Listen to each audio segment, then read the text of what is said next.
actually talking to a few friends today, telling them about this, and I don't know why I was surprised, but then they kept reminding me of the Edberg victory, the Mooster victory, and I said, okay, I'll take it back. But yeah, you 50 in the world, you don't get enough recognition for that.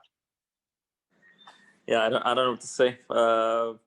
Obviously, my doubles was much more prominent, but I was kind of capable at singles for a while. Nice, nice. So let's get started. I mean, just tell us, you've been retired since 2018.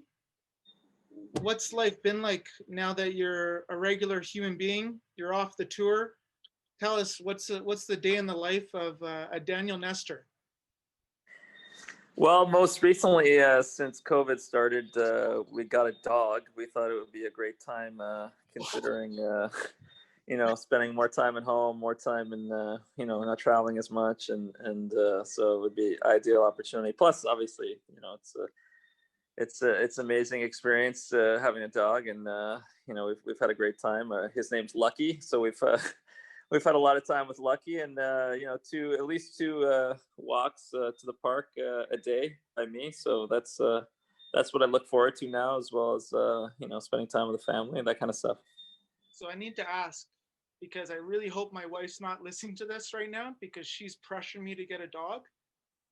Have you always wanted a dog, or is this something that you got pressured into eventually through retirement?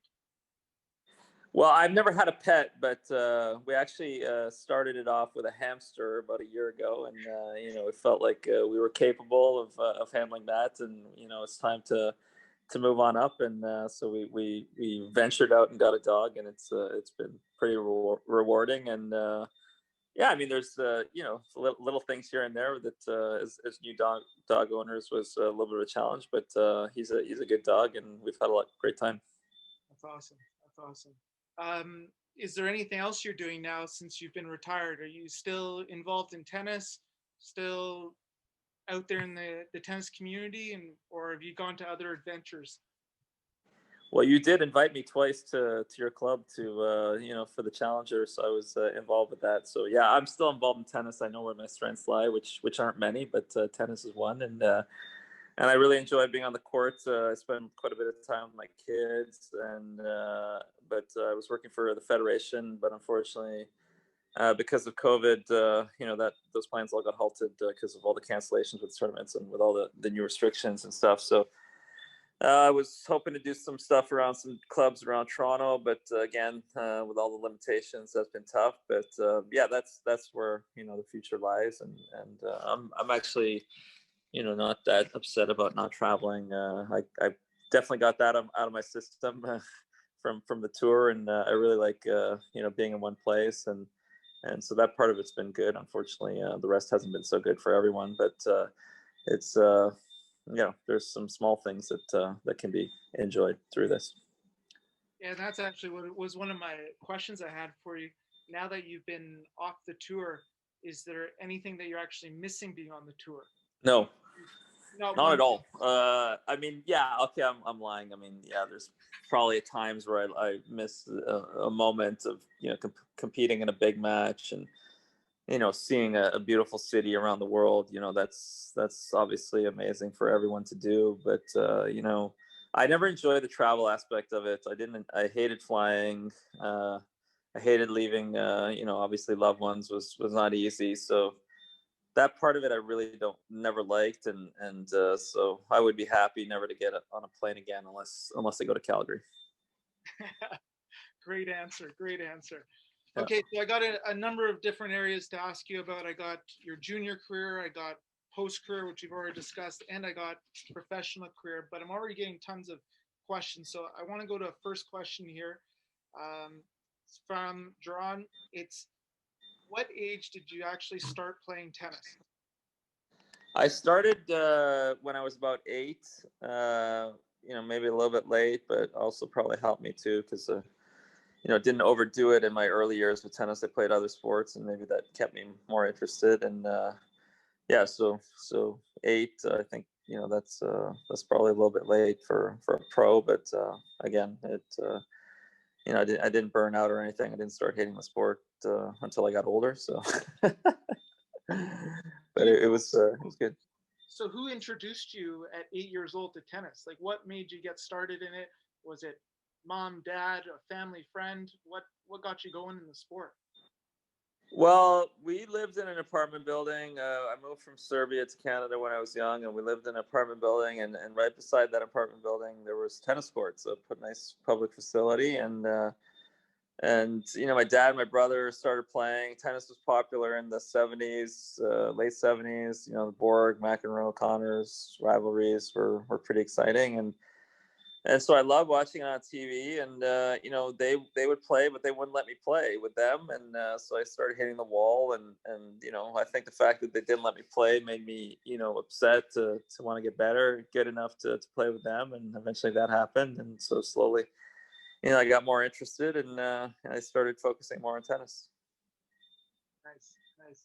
Was what was I going to say there? Was as a junior, how would you describe yourself? Because I've worked with Tennis Canada a little bit, and I've heard kind of things about players when they're juniors, and I wanted to hear your take on how you were as a junior player. What kind of motivated you during your development? I don't know. How would just people describe you as a junior tennis player? Well, that would be difficult in one sentence because I was a difficult personality for sure. I didn't really like being told what to do all the time, so I would definitely digest what was being said to me, but I kind of wanted things on my own terms, which was probably difficult for a coach. I know being a kind of coaching myself now, if I see something that I don't agree with or that could be improved, I say it right away, and that I'm the exact opposite. Like myself as a child or as a pro would never hire me right now to coach them. But I know, I just feel like, what's the point of wasting time if I see something, obviously I have good intentions, but and I didn't realize that as a kid. Obviously every coach I had good intentions too. And but I don't know, I was a little bit difficult, and I was a little bit lazy for sure as a kid. I was one of those athletes where, naturally gifted, good hand-eye coordination, not necessarily good physical, great physically. I wasn't a great mover, but I was pretty talented. So things kind of came easily to me. So maybe, that kind of, kind of played against me a little bit because, I figured I could do, I could get better without really doing all the work that I needed to. And so maybe I was cutting corners a little bit as a kid, and I wasn't a great competitor. I mean, I was, everything was great when I was winning and playing well, but I would get down on myself and be a little bit too negative, and that carried through to my early part of my career. And but I was definitely someone that showed more negative emotion than positive emotion.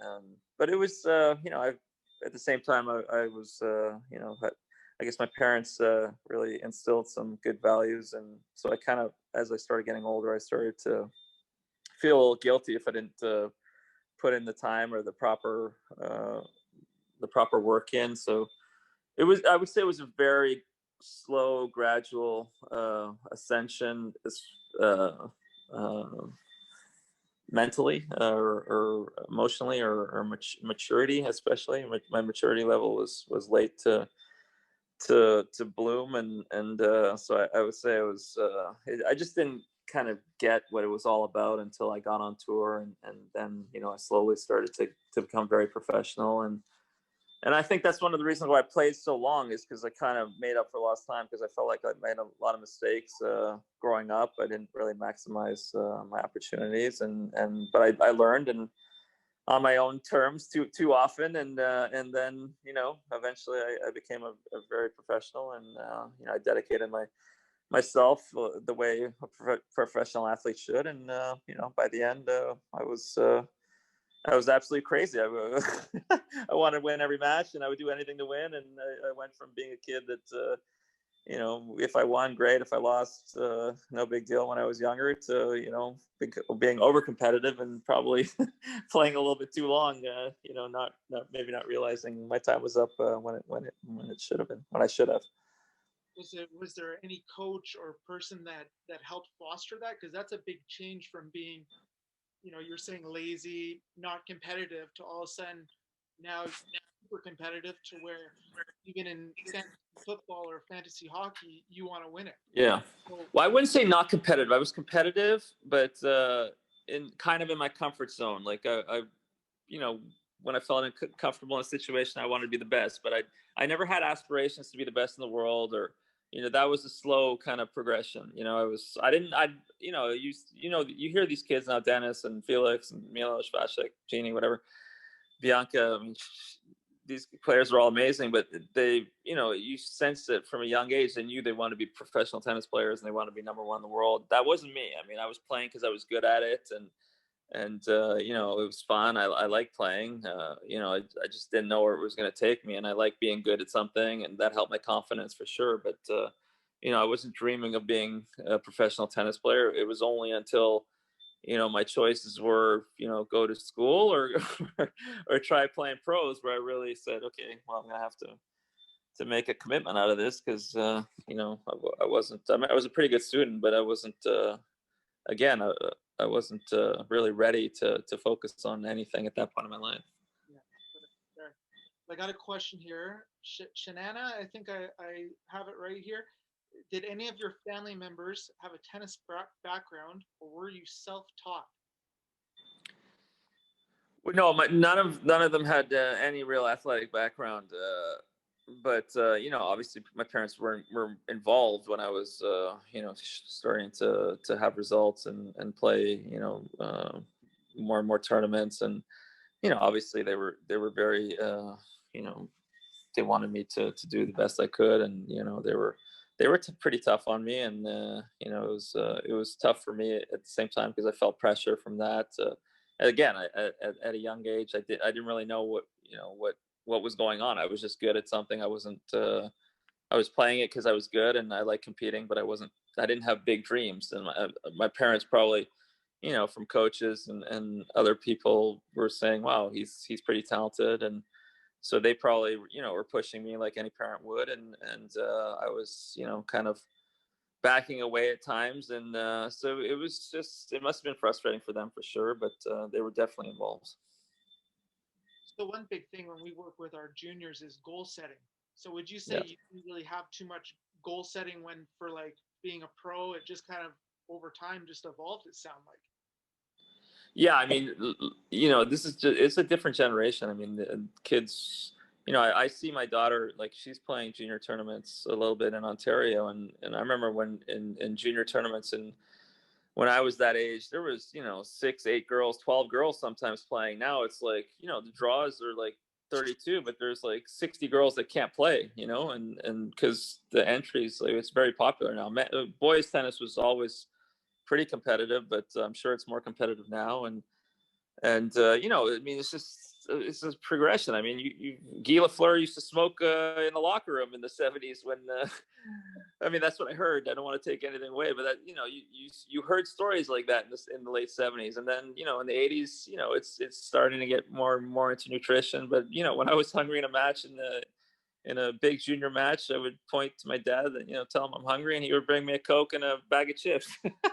So things are a little bit different now. So, Yeah. but yeah, I mean, once I got into a national program, I got more serious, and there was much more demand, and we were in a big group, and I think that really helped me, because obviously when you're in a group and you're competing against players your level, a lot of different players your level is very key, because you're always you know competing and trying to be the best in that group, and getting really good practice, and I think that might be missing a little bit under normal times. Of course, now it's a little bit different, but that camaraderie one, to competition competitiveness in each practice. And I see a lot of privates now. I see a lot of like players that want to go all the way, and they're really kind of keeping to themselves and doing their own thing, and they have a private coach, and they're doing a lot of privates rather than growing up in that group environment, which I think is not great also socially for young kids. It's tough. I mean, you gotta mature pretty quick to be a tennis player, and then a lot of kids. I was even missing some school in my later teens, and it's you're not getting that everyday socializing that's really important for kids. And so you see a lot of professional tennis players that are kind of they're spoiled, and they're used to everything being done for them. It's all about them. It's an individual sport, so they're not really understanding of what the real world is all about, and how community type aspect, and the workplace type aspect. I'm sure you guys know all about, and a regular business person would know about. That's not really the case in especially singles. And doubles a little bit different because it's the two of you. But we all grew up playing singles, and so that was what we were trying to aspire to be the best we could be in singles. And then as you get a little bit older, then some focus on doubles, some retire. So. Yeah. So I'm going to put you on the spot a little bit, but yeah, you said your daughter plays tennis. So yep. How is it like watching her compete? How are you as a sports dad then? Are you? I wouldn't know. She doesn't let me watch her compete. So she's got my personality for sure, and but that's fine. I don't. You know what? Like that's one thing. I mean, if there are any parents of kids listening in, like I know you want to get involved, and it's tough. You want the best for your kid, and you're sitting there and you want to like coach them and tell them what to do, and you're feeling it more than they are. And I know that feeling because there's times I hide. My daughter's not in on this call, so I'll hide and I'll check out a few points, or she's practicing with someone. I kind of watch from the side, and she doesn't think I'm there. But I think even during COVID, but I think some places were already doing this. They weren't letting the parents come into the facility for the matches, which I think is actually good because just even me, like even on the pro tour, like if I was by myself in a match or had at a tournament where I didn't have a coach or my wife or whoever, physio, there was no one there to complain to. There was no one there to like you have to figure everything out on your own. And that's much better. Like if Andy Murray, like I don't want to put him on the spot here, or we've all seen him. We all watch tennis, and you see that he's difficult, and he's difficult to his box. I mean, he's a great player. He's one of the best of all time. But if no one was sitting there, he wouldn't say anything because he doesn't have anyone to look at, right? So that's the kind of mentality. So I think that it's not a bad thing if you give your child space, especially during matches. I think you can do everything you can to prepare them as a parent, as a coach, but once they play the match, you're not allowed to coach them anyway. So, I mean, obviously, it's important as they get older. You want to see how they perform under pressure and what they did right and wrong in a match and that. But I think at times it's also good for a kid to be on their own and figure things out on their own. So it sounds like your daughter's just told you to stay well away from the tennis court. Yeah, I mean she's tough, but I'm tough too. I'm as I said, like if I was coaching, if I was getting coached by myself as a youngster, I would have quit tennis. I think I would have just I would have hated the experience. So I'm tough, and but not because I want to be tough. I just don't want to waste time, or I just trying to get the best out of them, and that's my only intention. But how it is. Kids are spiteful of their parents. I was spiteful of my parents, and that's just human nature. But yeah, I mean, she's not high level or anything. We're just I just feel like it's good for her confidence, right, to be good at something. So that's the whole plan. Since we have a few juniors, this is my last junior question, then we'll move on to the professional career. If you were going to give one advice to yourself when you're 10 years old, what advice do you go back and rewind in time? Yeah, I mean it's tough. I mean, kids are different maturity levels. You got to be very careful how you talk to them, and it's a challenge for sure. It's such an emotional thing being in a sport by yourself. So, but I mean, two things. One, you got to be patient. I mean, you got to there's so many ups and downs. It's an emotional roller coaster in tennis. I mean, if you're not winning the tournament, you're losing every week, and you got to deal with pretty much losing every week unless you get that rare moment where you win. And so it's really staying positive and just getting back out there and you know, dealing with a loss, for me, dealing with a loss, the best way to deal with loss is get back out there the next day and have good practice. And that's really where you learn. You learn when you lose, and those moments you learn in practice, and you know, really grow, your character grows, you know, when you deal with the way you deal with losses. And you know, that's, as long as the kids coming back every day, and you know, make it fun for them, and you know, try as hard as you can not to put as much pressure on them, and you know, just try and get better every day, like whatever it is. I mean, getting better sometimes is taking a day off. I mean, so everyone needs a break, and you know, one day off a week is important, especially if the kids are playing a lot. And you know, I think just, you know, if you have an hour, you're having a bad practice, finish well, you know, or it's, you know, tell your kid, you know, he's having a tough time, you know, let's just finish well for five, let's just hit for 5 more minutes, 10 more minutes, and let's finish well. Let's finish this practice well, and just try and really just improve every day. I mean, in every field, every business, every walk of life, it's all about improving yourself. And you know, it's tough. Everything is competitive. You know, every walk of life, everything that you're going to do in your life, when it comes to, you know, trying to make it is going to be challenging, and someone's always going to, you know, push you. And but it's always about just trying to get a little bit better, and you're going to feel better about yourself, right? Because you know, you're putting the time in. 100%. Yeah. No, that's great advice. So we'll go into a little bit of the professional career. So One more comment, I got to say it. Wayne Gretzky, I was on a Zoom call with, we were fortunate enough to have him on a Zoom call, Tennis Canada organized, and he said, you know, this one phrase that was so good. And he said, I mean, I hope I don't know if there's kids in on this call. I use this with my kids, and they roll their eyes, but the harder you work as a kid, the more fun you have as an adult, and the more fun you have as a kid, the harder you work as an adult. So I thought that was magic when he said that, and to me, it makes so much sense, right? So let's get into your professional career a bit. Yeah. Let's go with this one. What is the best and worst moment you've had on the tennis court?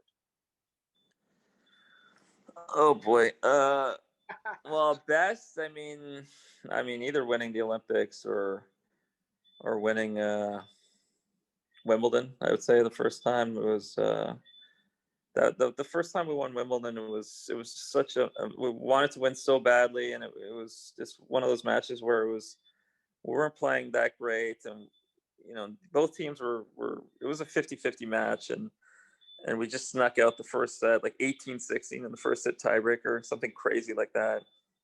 And then we lost the next set, so it was 1-all, and then we kind of started like picking it up in the third. And so just overcoming like the nerves, and you know, it was really like satisfying to win that tournament. For me, I never really enjoyed the wins as much as I felt the losses. So like winning was more of a relief than anything, kind of like the monkey off the shoulders type thing. But the worst, I've had a lot. I mean, I played for a long time, but one that stands out was the 1998 U.S. Open final, where I hadn't won a Grand Slam, and I felt like I hadn't played well in finals, and I put a lot of pressure on myself. And we played a team that we were a little bit better than, and it was my third Grand Slam final at the time. And that day, I actually, you know, I was in the right mindset. I went out there, and I wanted to win. I was playing to win. I was being aggressive, and I was, you know, we were in a good position. We won the first set, and we were serving at 5-4 in the second set tiebreaker. So up a set, and 5-4 in the second set tiebreaker. So 2 points away. And my partner said he's serving T, and I wanted to cross. You know, I just said, you know, I want to make things happen.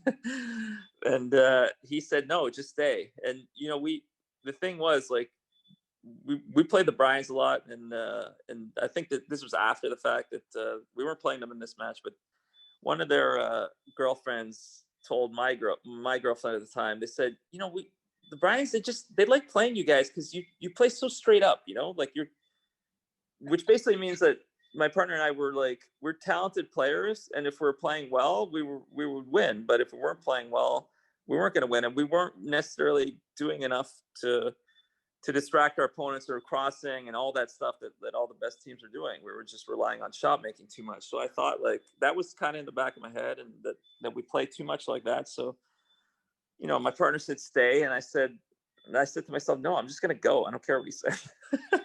So he hits a decent first serve, and if I would have stayed, that ball was high forehand volley on top of the net. But now that I'm gone, you know, I'm crossing, that ball's behind me now, and I actually like hit a decent shot.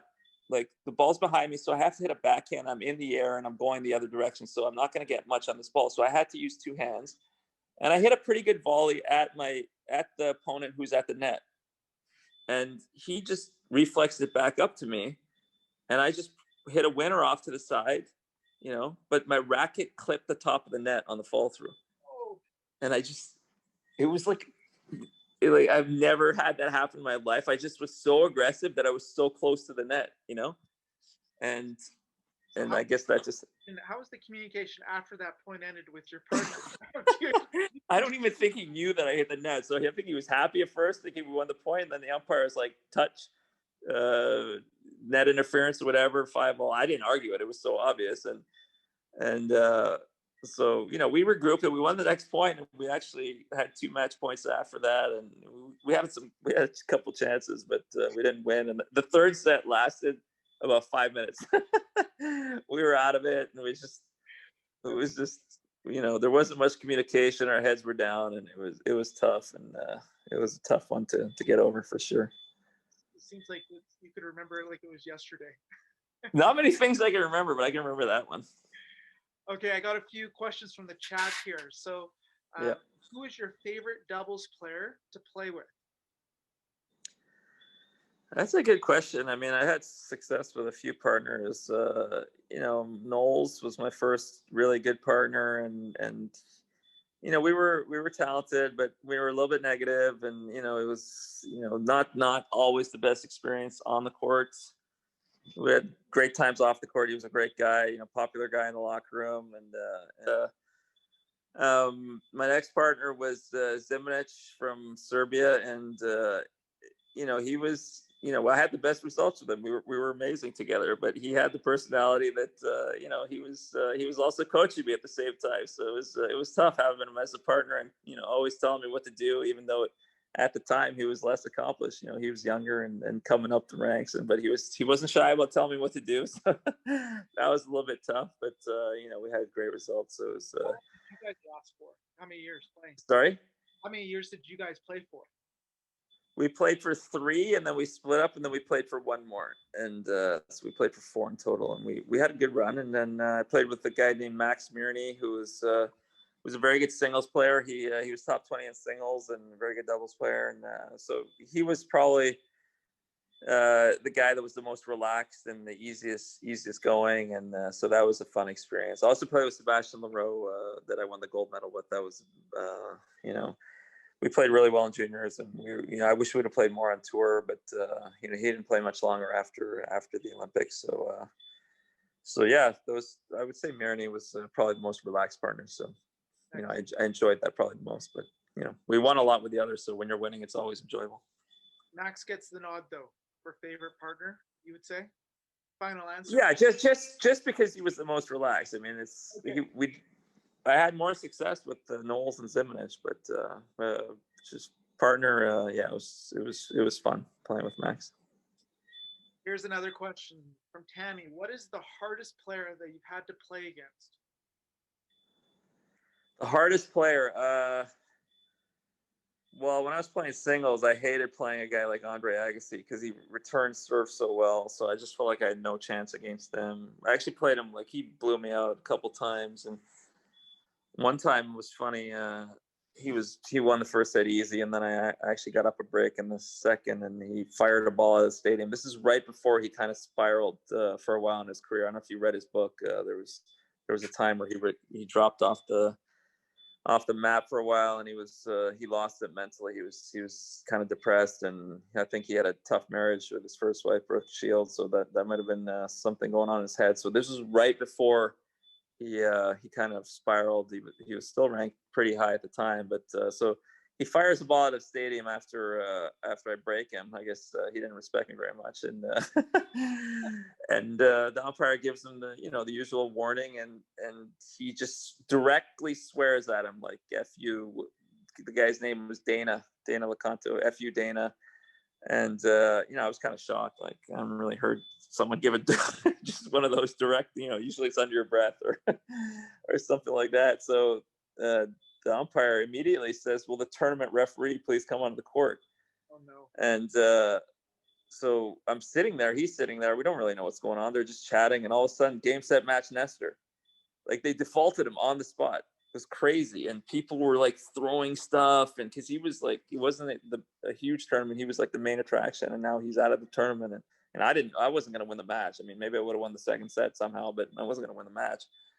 And so it was pretty embarrassing for me. And but yeah, someone like him is someone that returns serve really well, because I really relied on him to serve a lot. Was a tough opponent. And then I don't know, in doubles, I mean, we played the Bryans a lot. We were kind of even. There was a Dutch team that was tough on me in the 90s, but I'm not really sure if anyone would. Harhoos and Elting. Harhoos was a very good singles player. I don't know if you guys remember that point. They always show it at the U.S. Open when he plays Jimmy Connors. You remember that point? Yeah. Where every time there's a rain delay, they show that point, and it's like what 30 years ago now, and Connors chases down a few of Harhoos' smashes, and then finally gets an opportunity for a passing shot. Yeah, exactly. So that's Paul Harhoos. So I lost to him a lot in doubles. So he was probably my and he let me know too. Like he would a little bit arrogant in the locker room, and so that was difficult for me to swallow. Nice. So I got another one from Al here. You have a very unique serve motion. Would you say it was your biggest weapon? Yeah, I had a pretty good serve.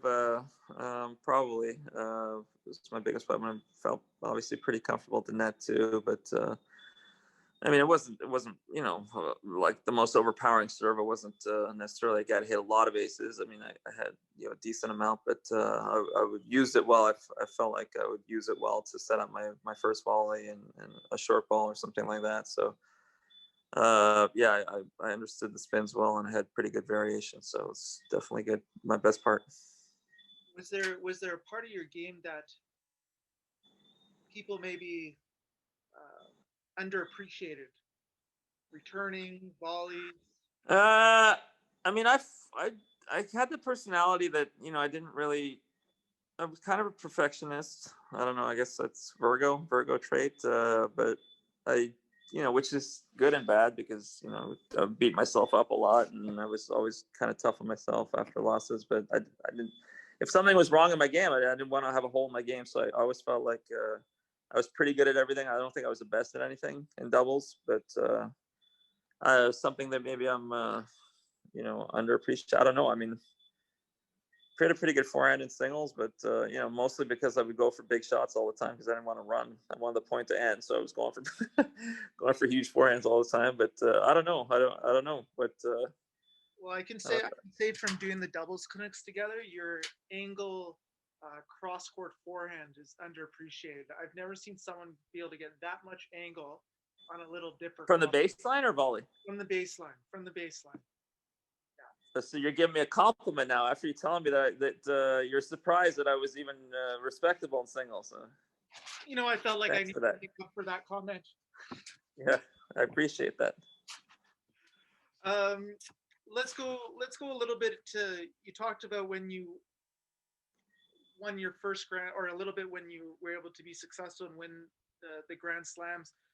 When you're in that moment, feeling the pressure, what kind of routines do you tell yourself? What are you going through in your head? Because there's a lot of club players on this call right now that, hey, you're playing against a friend, you feel the pressure in the juniors. How did you deal with that when you played? Well, I actually spent a lot of time with a sports psychologist in my mid-20s, I'd say, and I had to get over that U.S. Open final and other moments where I was, maybe not playing my best, and in the biggest moments, spent too much time thinking about the outcome, and would hang on to points that I lost maybe in matches too long. And I mean, I would write stuff down, a lot of stuff. I would write stuff how I was feeling. I would write a lot of keywords, try and simplify each stroke. So if something was it got to the point where if something was, if I would miss a serve in the net, or I knew right away what I was doing wrong. That was almost like perfecting that strategy, because I really spent a lot of time on it. And sorry. If you got into a situation where it's deuce, there's no ad, yeah, second serve, 5-4 in like a fifth set. Yeah. What are you telling yourself in Well, that? ideally, when I was, more often than not, as I got older and got better at the mental side of things, I mean, you're my keywords for serve on second serve, obviously you let the ball drop a little bit more, but you're still going after it. I mean, I think a lot of people, probably not so much at the club level because they're not putting that much spin on serve, but you create safety from spin, right? So you really need to accelerate. And some people, when they get nervous, they just they push the serve in. Yeah. Kind of like you watch Alex Zverev at the end of that U.S. Open final. Remember the 58-mile-an-hour serve? That's understandable. It's his first final, but something like that, you see that like in the big moments at all levels. And but yeah, you just make a commitment to playing a certain way, and you live and die by playing that way. And I rely on my serve, so there's no point in me just tapping a serve in. I'm going to go for it. I mean, that doesn't mean going for an ace. That means, using your legs and snapping your wrist and being aggressive with the serve. And the more nervous you are, the more you play in the middle of the box, right? Or kind of thing. You play, with bigger targets. But it's just the attitude of making a commitment to play a certain way, knowing your game style, knowing what works for you, and understanding, like like in anything you do in life, if you have regrets, you're going to feel terrible. If you go out there and you do everything that you can, and you lay it on the line, and you play courageously, and you go for your shot, and it doesn't work out, hey, no problem, it didn't work out today. Obviously in the moment it doesn't feel great, but at the end of the day, I gave it everything. If you go out there and you tap that serve in, and the guy slams it down your throat, or you double fault because you weren't going for it. If you double fault, you missed it because you went for it, and you did all the right things. That's what are you going to do? I mean, you did you maximize your chances, and it didn't work out that time. And listen, it's easier said than done. There's always times where nerves get in the way. There's times where you toss the ball and your legs, or you're nervous and your legs just don't cooperate, but you have to make the adjustment for the next serve. You just, okay, I'm going to play with a bigger target here. I'm going to make life a little easier for myself, rather than, going for broke. And because going for broke is also kind of choking, right? I mean, you're just trying to aimlessly win the point with one shot, which is not ideal. So it's just writing stuff down. Yes. Sorry. No. I was just going to say, it seems like the cue words and focusing on the process. Yeah, exactly. Lead you to the outcome you're wanting. Yeah, and definitely making commitment to playing a certain way, and just accept, like, I'm going to play this way, win or lose. I'm gonna lay it on the line, and I'm going to do everything I can to win, and what it takes. Everyone's got a different game style, but if you try and as best as you can implement that game style, or be aggressive with your shots and finish your shots, and then you can live with that, and make adjustments obviously as you go. I mean, sometimes as long as you know why you're missing, and make those adjustments. But that's all part of it. I mean, if you're going through this in your head, on a forehand, I want to stay lower longer, or finish my stroke, or it's different for everyone, whatever works for them. But if you're aware of these things, and you're going over that in your head before the point, a big point especially, then you're prepared for that point, rather than thinking like, oh, where's he going to serve, or what happens if I lose this point, or this is my only chance in the match, I better take it, or something like that. No, you're not thinking about that. You're thinking about, I'm going to let this ball come into my power zone, I'm going to keep my eye on it, and I'm going to smack it, and I'm going to set myself up for the next one. I'm going to move my feet, I'm going to adjust my feet, that kind of thing. Those are the kind of things you're thinking about, not winning and losing, right? That's great. Nope, I love that. I got a Facebook post on this one. It's from Adam B.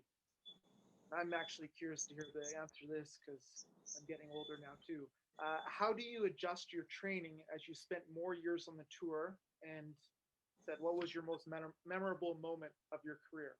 So, yeah, how did you? Well, as I got older, for sure, it's more about your body and making sure you're fit and ready to go. And you've hit a lot of balls at that stage. I mean, it's not about spending 4 hours on the court anymore. More fine tuning strokes. I mean, when you get older, you kind of figure that out. It's more about keeping your body fit and strong, and it's about movement, getting into position to hit your shot. And so that's most important. And feeling strong so you can serve well and hit hard and that kind of stuff, and that comes with more time in the gym and focusing on your diet and sleeping well and that kind of stuff, no distractions at tournaments, that kind of stuff. And then I would definitely show up at tournaments you know a lot earlier, and I didn't have a chance to spend time with my partner a lot in the city where I was, so I would get to tournaments earlier and we practice then. So wherever I was, with family, I wasn't practicing as much. I was spending more time in the gym, and then I would get to tournaments early and really focus on the tennis aspect of it when I got there. So, if you have a match at, let's say, 5 p.m., Yep. what at the U.S. Open, we'll say it's a night match. What time are you starting at the end of your career? Did you start prepping for that match? Well, always have a warm up. If it's a match like that, you generally want to, hit and then eat before, because first of all, you don't know exactly, especially if it's a late match. It usually means you're like fifth on or something, and you don't know how long those four matches before you are going to last. They could last an hour each, or they could last 3 hours each. So you could be on at 10 p.m. or you could be on at 5 p.m. So it's one of those deals. So, generally, book a hit maybe at like 2 and then have a bite. I wouldn't eat too much because on a day like that, I'd have a big breakfast. If I had an 11 a.m. match, you know, I had a nervous stomach, so I wouldn't eat too much, because especially if it was humid outside, I would be, tasting my food the whole time of the match, and that's not a comfortable feeling. So I would just be careful about what I ate. Very light stuff if it was close to the match, and then if I was playing later in the day, I would have a big breakfast and then start tapering off. Never That kind wanted of to stuff. play with a full stomach then. Smart. Sorry? You never wanted to play with a full stomach. Well, I don't get it. Like some of these guys, I'm just watching them eat, and I'm like, you're playing in like 2 hours. How can you eat all that or eat that much? Like, I don't know. Everyone's different. But I'll give another story. I'm telling a lot of stories tonight. But so I was kind of finished with singles, but was still playing the Rogers Cup. I was getting a wild card. I was 30. It was 2002, and so I'm playing a match, and it was hot and humid, and for some reason, like, leading up to that, I wanted to play well in that tournament, and I wasn't sleeping well. I wasn't a good sleeper my whole career, but that particular tournament, I actually invited a player, to stay with me during the tournament, and that was a mistake, just because I was just uptight, the whole time, and he was just totally relaxed. They're just like a normal person, like, watching movies, and I'm just like, is he ever gonna go to bed? Like, I just was not sleeping at all, but I was still, like, every day just pushing myself, pushing. So I was so overtired by the time I got around to the match. So it was a night match, and it was first round in the tournament, and I just went up to eat something probably about an hour before, and I just had a piece of meat, but not a lot, just a little bit, and it was hot and humid Toronto summer night, and I could not digest this. I mean, it just felt, I was just out of breath the whole match, from like the first difficult point to the end and I was pushing myself so hard because I wanted to win so badly, and I was overtired. So I was so dehydrated, and back then, I don't know, I don't know what happened. I never really had an experience with dehydration, this and that. So I wasn't thinking. I was just upset that I lost. Whatever. I don't know how much I hydrated after the match. The next day again, I come back, and we're playing a doubles match. We're playing Todd Martin and Tim Henman. So these guys, we were like a top team at the time, but they were like kind of into it, but not really into it. So like by the end of this match, it was just a normal match. It was still hot and humid, and I swear I had to bend over after just hitting a serve or just like hitting 2 shots. I had to bend over because I was so out of breath, and I knew something was wrong with me. So we won the match because they were joking around. Basically, I'm not giving I'm not giving the integrity of the sport a good name right now. But so after the match, it was customary that you hit some balls or some kind of interaction with the crowd. But I told the person, listen, I don't feel good. My partner can do it. And I went up to the parking lot. And I started feeling twinges, and I'm like, okay, let me just walk this off, like cramping kind of stuff. And I swear I drank like never before. I was drinking tomato juice, all the right things to like hydrate. I mean, I just stood around in the parking lot. I didn't want to like sit down or anything, and just walking around like slowly. And for 40 minutes I was doing this. Yeah, no, but not at that point. But then I went down, and okay, I thought, okay, fine, I have to have drank enough. And I actually weighed myself at some point before I went into full body cramps. But at some point before I went into full body cramps, I was about 8 pounds underweight still after drinking that much. Wow. And so I was, before I started cramping, I was in the locker room. It was cold in there, like air conditioning, which was a big mistake because that makes your muscles seize up a little bit. And I just sat down to have a meal in the locker room, and I didn't feel good. So I just lay down, and then it just hit me like calf, hamstring, straighten out my leg, quad. I mean, it didn't matter what I did. Like everything was going, my chest, my stomach, my back, like whatever I was like stretching, the opposite muscle would seize. It was the worst experience. So there you go. That was the first one of the first questions. Yeah, the worst experience of there. This is probably the one that just came to me. And there was a doctor there, and people were like, I had like 5 people come in bringing me icing my muscles. And this was going on for like 30 minutes. Like I don't know, it felt like 30 minutes to me. It was just terrible. And I'm like, doctor, can you give me an IV? And he's looking at me. He's like, well, it was like against protocol then, because it was considered an advantage to like, to get that. But eventually, like, I guess he was worried about me. I don't know, like what kind of, if you can have a heart condition for like, dealing with that for too long. So he eventually gave it to me, and then eventually I stopped cramping. And then I was, I had the IV in me, and I was drinking like crazy. I gained 20 pounds just from drinking fluids. Like I weighed myself, and then I weighed myself after, like cramping and drinking and eating, whatever I did to like replenish everything. I was 20 pounds heavier. It was unbelievable.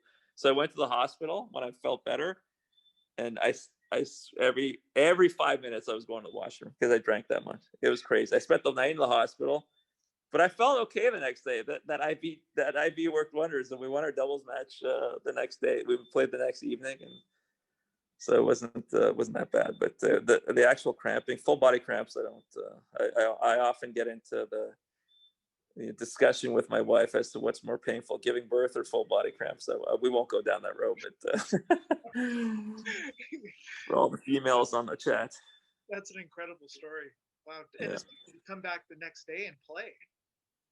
Yeah, but I that IV worked. I mean, I was hydrated, and I felt okay. Like the next day, the IV really helped, and I mean, it was a later match, so I could rest and yeah.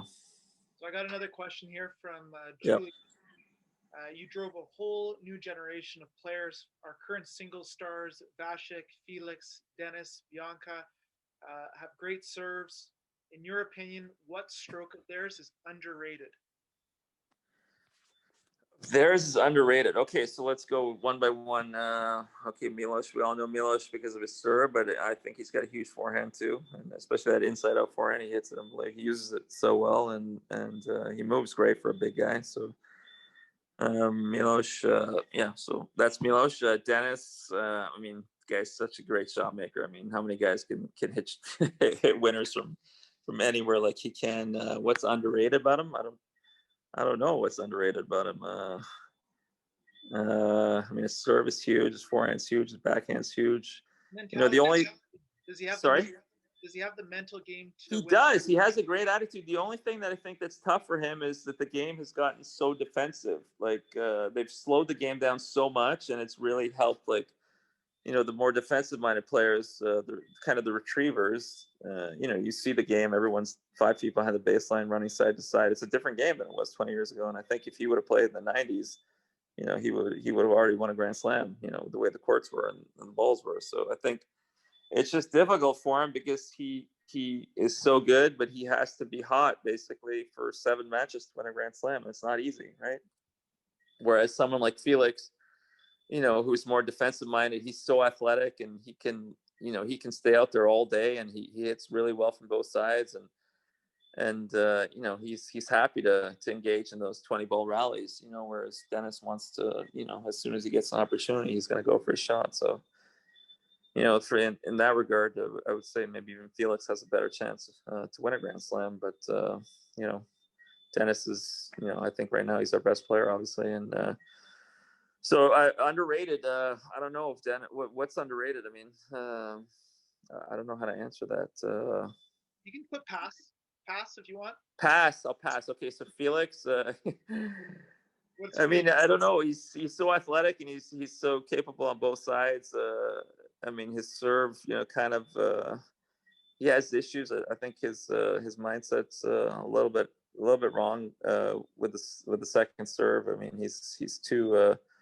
There's not enough topspin. I mean, the best servers are able to switch between a topspin and a slice serve. They're able to do both or do like a hybrid of the two, like a combination.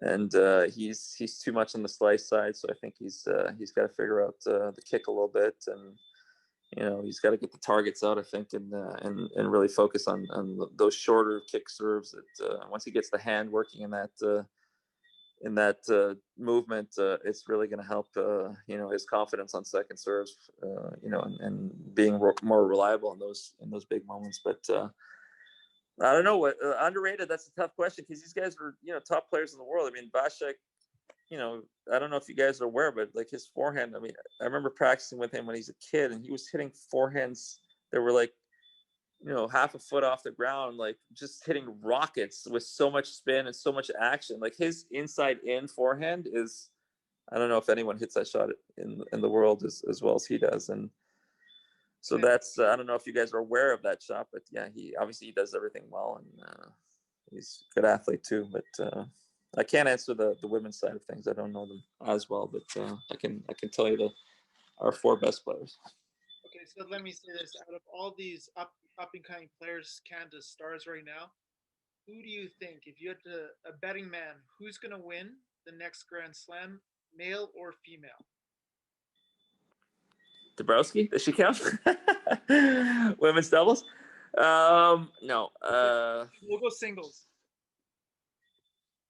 I don't know. I don't want to hurt anyone. Like, is this going to get back to them or not?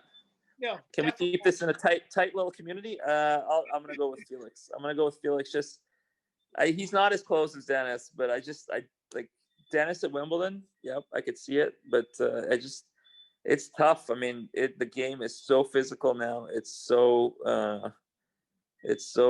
you know, slow, and it's such a grind to have to work through, you know, these courts. I mean, Wimbledon is slower than it's ever been. I mean, it's tough physically, and as I said, for a guy that wants to end the point and wants to play aggressive, and it's not easy for him. And I mean, I think he's our best player, but it's, you know, it's tough to see him winning 7 matches in a row to win a Grand Slam, to have to rely on being, you know, kind of hot. Because I think maybe a guy like Felix can win, or even Milos, when they're not playing their best, you know, or not having a good day. So, but yeah, tough question there. I'm not going to try and give you easy questions. Not everyone. All right. Okay, we only have a few minutes left, so I want to. You've gone around Canada. You've given a bunch of doubles clinics, so you've seen club players play. If you could give a few tips to club players, Yeah, for doubles to help them win more points. Well, things like